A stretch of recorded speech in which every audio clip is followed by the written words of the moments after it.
అక్కడ నాకు కనిపించింది నా మీద ప్రజల ప్రేమ ఆదరణ కాదు, జగన్మోహన్ రెడ్డి గారి మీద ఎంతటి తీవ్రమైన అసంతృప్తిగా ప్రజలు ఉన్నారు అనేదే నాకు చాలా స్పష్టంగా అర్థమైంది.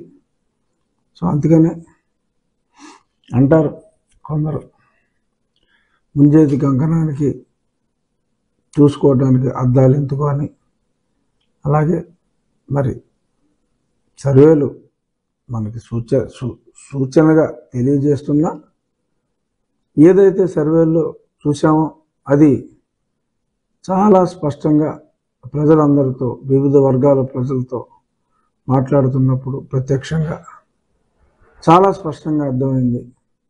ఇంకా ఈ ప్రస్తుత ప్రభుత్వానికి మనుగడ లేదు, రానున్నది తెలుగుదేశం జనసేన తెలుగుదేశం ఎన్డీఏ కూటమి అని మనం చెప్పుకోక తప్పదు. గత 2-3 రోజులుగా సోషల్ మీడియాలో, టీవీలో కూడా ఆ ప్రజల ఆదరణ ఎలా ఉందన్నది అందరూ ప్రత్యక్షంగా చూశారు కాబట్టి ఇంకా దాని గురించి నేను ఎక్కువ మాట్లాడను. ఈరోజు తెలుగు జాతి 28 సంవత్సరాల క్రితం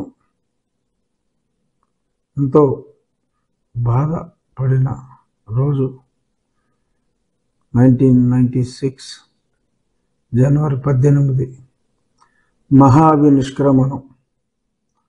ఒక గొప్ప వ్యక్తి, తెలుగు ఖ్యాతి దశ దిశలా వ్యాపింపజేసిన మహానుభావుడు స్వర్గీయ నందమూరి తారక రామారావు గారి వర్ధంతి. ఆ రోజు లాల్ బహదూర్ స్టేడియంలోకి దగ్గర దాకా వెళ్ళి ఇంకా ఆ లోపలికి వెళ్ళలేక వెనక్కి వచ్చేసా. విపరీతమైన జనసందోహం. మహావినిష్క్రమణం అని అందరికీ వాడరు. దైవ స్వరూపులు, ఒక శ్రీరామచంద్రుడు లేకపోతే ఒక శ్రీకృష్ణుడు వారి తనువు చాలించినప్పుడు వారిని చనిపోయారు అని మాట్లాడటం తప్పు కనుక మహావినిష్క్రమణం అనే ఒక పదం మన తెలుగు భాషలో ఉంది. ఆ చనిపోయిన రోజు ఈనాడు, తెలుగువారి అభిమాన పత్రిక ఈనాడులో ఎన్టీఆర్ మహావినిష్క్రమణం అని రాయటం నేను చూసా. తర్వాత దానికి ముందు ఎవరికి ఆ మాట వాడినట్టుగా ఆ తర్వాత కూడా ఆ మహావినిష్క్రమణం అనే మాట భారతంలో చదువుకున్నాం తప్ప ఇంకెక్కడా కూడా ఎవరికి వాడలేదు. అటువంటి గొప్ప వ్యక్తి స్వర్గీయ నందమూరి తారక రామారావు గారు ఇవాళ ఏదో 4 చిన్న స్కీములు పెట్టి సంస్కరణలో నేను నొక్కినంత బటన్ ఎవరు నొక్కట్లేదు అని చెప్పుకుంటున్నారు.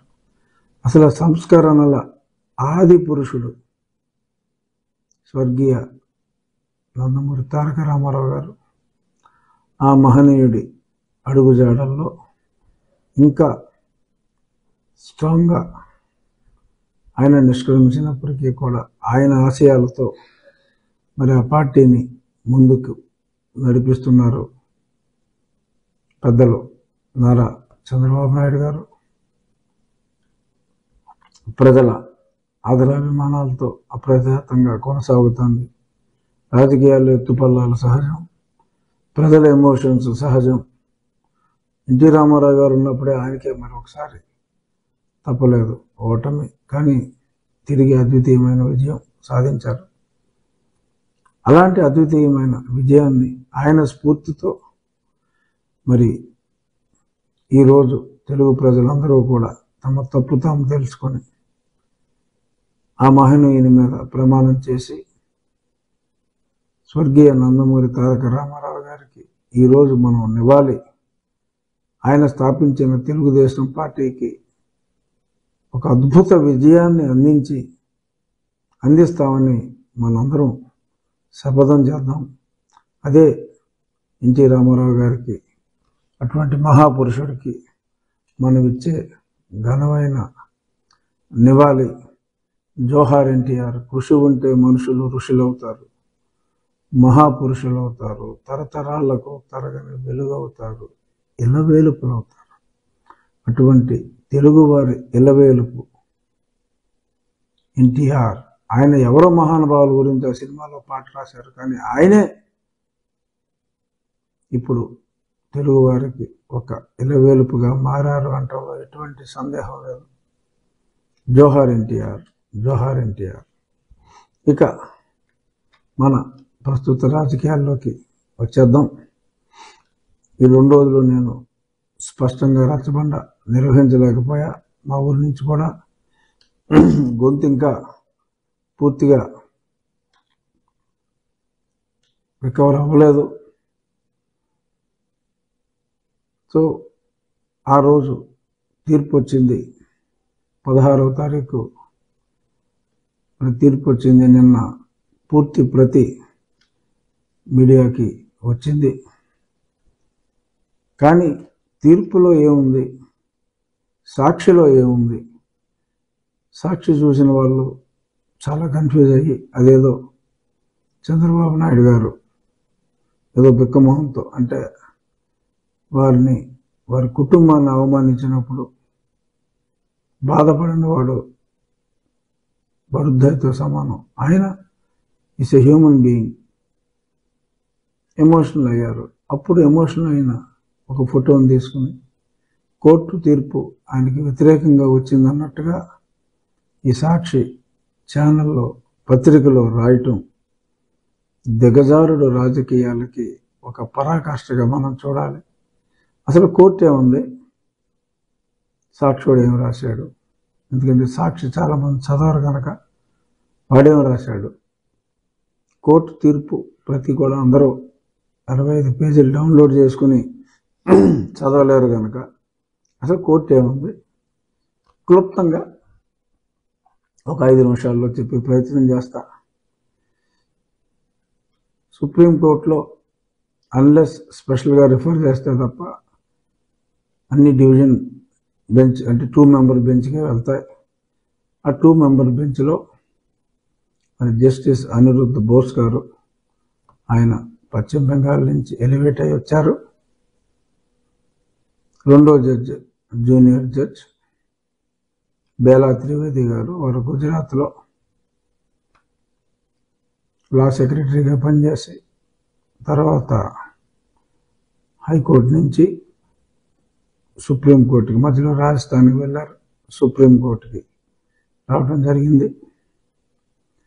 వీరిద్దరూ నార్మల్గా జరగదు. 3 మెంబర్ బెంచ్, 5 మెంబర్ బెంచ్లో ఒకళ్ళు ఒక ఒపీనియన్ ఇవ్వటం జనరల్గా ఉంటుంది. కానీ ప్రెసిడెంట్స్ ఉన్నాయి, కానీ ఇలా 2 మెంబర్ బెంచ్లో తలకోదారి ఇవ్వటం అనేది, మరి అదే న్యాయవాదులు వినిపించారు ఇద్దరికి. మరి న్యాయం ఒక రకంగా, అంటే ఒకరికి సరిగా ఇంకొకరికి సరిగా అర్థం కాలేదా అనే మీమాంస ఇప్పుడు జనాలకు వచ్చింది. ఇప్పుడో చూసాం బొబ్బిలిపూడి సినిమాలో దాసరి నారాయణరావు గారి డైలాగ్, ఎన్టీ రామారావు గారి నోటి వెంట ఈ కోర్టు తీర్పు ఆ పై కోర్టు కాదంటుంది, ఆ పై కోర్టు తీర్పు ఆ పై కోర్టు కాదంటుంది, కోర్టుకి తీర్పుకి ఈ మార్పులేమిటి అని. కానీ ఇప్పుడు మనం చూస్తున్నాం, అదే కోర్టులో ఒక జడ్జి ఒక రకంగా, ఇంకో జడ్జి టోటల్ రివర్స్లో ఇంకో రకంగా మరి చెప్పడం జరిగింది. సాక్షి ఇంకో రకంగా అన్వయించుకోవటం జరిగింది. ముందు బోస్ గారు ఏమన్నారో చూద్దాం. బోస్ గారు ఈ సంఘటన ఎప్పుడు జరిగిందన్నదే అప్రస్తుతం. ఎఫ్ఐఆర్ ఎప్పుడైతే నువ్వు ఇన్వెస్టిగేషన్ ప్రారంభించావో ఆ తారీఖే మనం తీసుకోవాలి. 2018 జూలై మాసంలో ఈ సెక్షన్ 17A అనే దాన్ని మరి పార్లమెంట్ ఆమోదించింది. సో ఆ తరువాత ఏ ఎఫ్ఐఆర్ చేయాలి అన్నా, ఆ ఎఫ్ఐఆర్ చేయాలి అంటే ఒక ప్రభుత్వ ప్రతినిధి మీద ఆ కన్సర్న్, ఆ స్టేచర్ని బట్టి కన్సర్న్ అప్రూవల్స్ ఉండాలి. ఇదే ఒక ముఖ్యమంత్రి ఆర్ క్యాబినెట్ మినిస్టర్ స్థాయి అయితే గవర్నర్ గారి అనుమతి కంపల్సరీ అని చెప్పి అందులో ఉంది. సో ఇక్కడ గవర్నర్ గారి అనుమతి తీసుకోకుండా ఈ కేసు తీసుకున్నారు. ఎఫ్ఐఆర్